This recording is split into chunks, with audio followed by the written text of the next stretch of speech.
জি বাংলার জনপ্রিয় ধারাবাহিক জগদ্ধাত্রী।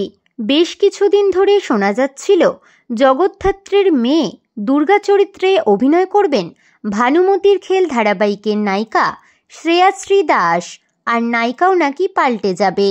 তবে আচমকাই ধারাবাহিকের নতুন প্রোমো দেখে অবাক সকলে। জগদ্ধাত্রীর মেয়ের চরিত্রে শ্রেয়াশ্রী নয়, বরং অভিনয় করবেন স্বয়ং জগদ্ধাত্রী, অর্থাৎ অঙ্কিতা মল্লিক নিজেই। হ্যাঁ, মা এবং মেয়ে দুই দ্বৈত চরিত্রে অভিনয় করবেন অঙ্কিতা।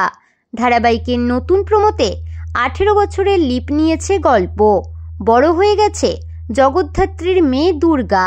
সেও মায়ের মতোই অন্যায়ের প্রতিবাদ করে। একটি বাচ্চা মেয়েকে গুন্ডারা কিডন্যাপ করলে তাদের মেরে শায়েস্তা করে দুর্গা। তারপরেই দেখা যায় মায়ের কোলে মাথা রেখে মাকে আগলে রাখে দুর্গা। তো বন্ধুরা, এই প্রোমো দেখে আপনারা কতটা এক্সাইটেড কমেন্টে অবশ্যই জানাতে পারেন।